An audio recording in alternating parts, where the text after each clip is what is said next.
on the onset when when all this happened, George was on the news making a comment about the kidnappers and that they had these kidnappers under surveillance and they were being monitored and they knew who they were. They being the Anthonys. Okay. Ever tell you anything about that? Or again, you know a lot more now than you did then. Not that I can recall. No, because to me, they never knew who had Caylee. As far as I knew, they didn't. Did they ever kind of console in you or confide in you the fact that they knew Caylee may be dead? No. You sure? To the best of my knowledge, Cindy was very, Caylee's alive. Caylee's alive, Caylee's alive, Caylee's alive. George, to me, seemed more of a realist. And that maybe Caylee's not alive. What about Lee? I don't think I've ever really talked to Lee about it. I really don't think I have. Why did he say George is a realist? What did he say to you to give you that impression? Just his vibe. I can't explain it. Just his vibe. Because Cindy would always say, "We've got to find her, Annie. We've got to find her. We've got to find her. We're gonna find her. We think we found her." George never had that vibe, that drive to. No, he didn't. Locate the child alive. He like every time I'd see him, he'd just hug me and say, "Thank you for being here. We love you." You say there's 2 times you went over there. One time the parents took you over. The second time you stayed overnight. That's after she was released from jail? Okay.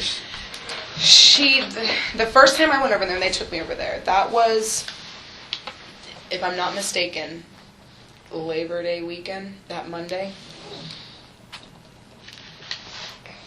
of last year, of 2008. That Monday. And then I think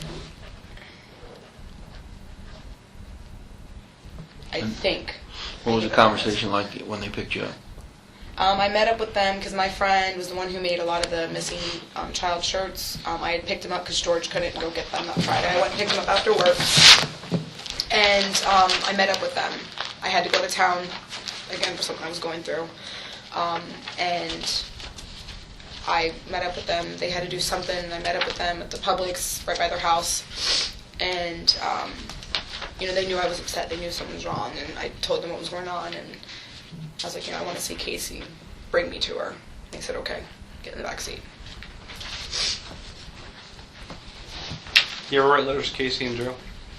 In jail, no. How is Casey communicating with her parents while she's in jail? I don't know. If they're not visiting, did they ever say they're sending letters through Baez or anything like that? I don't know. I have no clue. Sorry, I want to finish Okay, that go on, topic. sorry. So when they put you in the car and drove you to the house, I would imagine, to see her, what was the conversation in the car? Did they maybe ask you to phrase things a certain way so you could get information out of her? Or, they probably hoped that you were able to communicate with her, huh? The purpose of me going over there was for me to see my friend. The only thing they really said was lay down as soon as we pull in the neighborhood so the cameras don't see you. That was it. Basically. And then talking about what I was going through. The time you stayed overnight, how far from that date that they took you over there originally was that you stayed overnight? It's the time frame. I want to think she was arrested again after the first time I saw her. Whether it was for the check fraud, I don't know if that happened before or after. I'm not sure of the dates. Okay. She may have just been. I don't know how long she was out of jail for. I don't remember. A couple weeks, within a month, maybe 5 weeks, but I don't think it was that long. What was the mood there in the house at that time when you went and stayed over? Cindy had a rough day. Their pastor came over. We prayed. Who prayed? All of us, me, Casey, Cindy, and the pastor. Okay.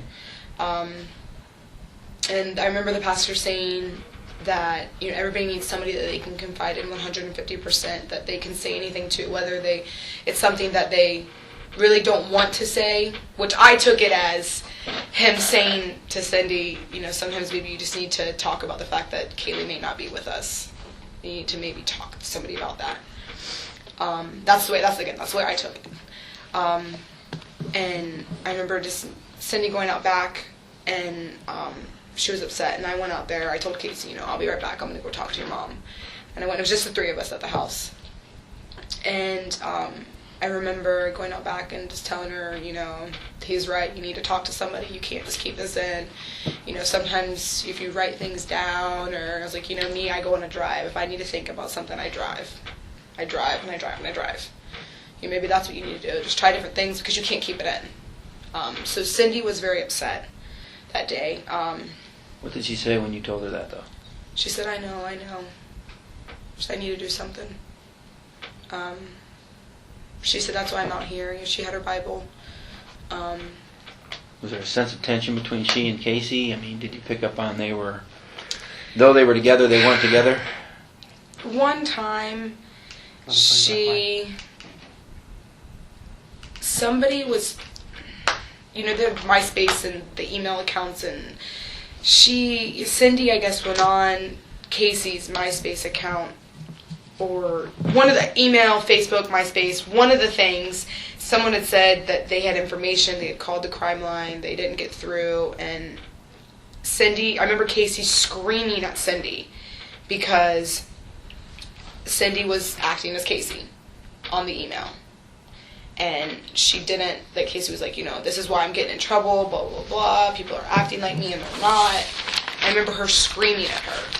Cindy was on the computer acting as if she was Casey. Yes, I don't know, talking to someone because they said that they had information.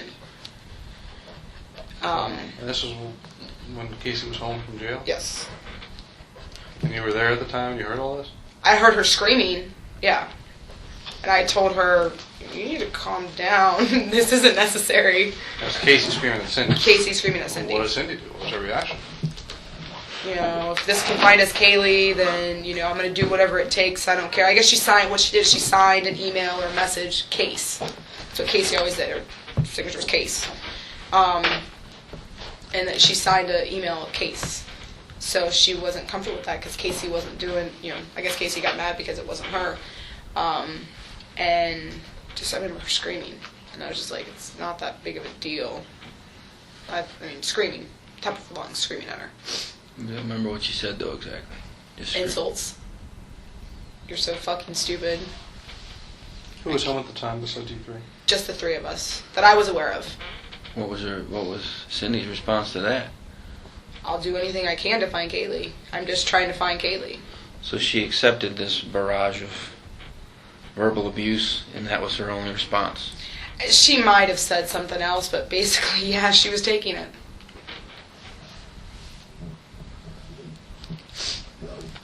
Now, you stayed there overnight. I'm sure there Sorry? was you stayed there overnight, I'm sure. Where'd you guys sleep? Me and Casey slept in Casey's room. Okay, and so that was some private time away from the rest of everyone. Cindy was in there too on the floor. She was? Yeah, she ended up sleeping on the air mattress. Falling asleep in there because we were watching House. In Casey's room? Mm-hmm. On a blow-up mattress. Because George was at work. Is when he had first started going back to work. And we were in there watching TV. I had to work the next morning, so I was ready for bed, early. We watched a movie.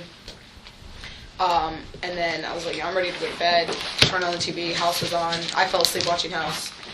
We didn't talk about anything. Did Cindy ever tell you not to ask Casey any specific questions? Cindy or George or Lee? Did anyone ever tell you not to ask Casey any particular question? Not that I can recall. They didn't direct you to ask her anything, try to get information out of her. Not that I can recall. Did they live as if they thought that house was bugged? Absolutely. They did. What did they say in regards to that? Kate, when I was there with Casey was whispering to me and saying, we don't know what's in here right now. It was more Casey than it was them. I can't say anything now. Wait till this is all over, and that's what I have so much to tell you.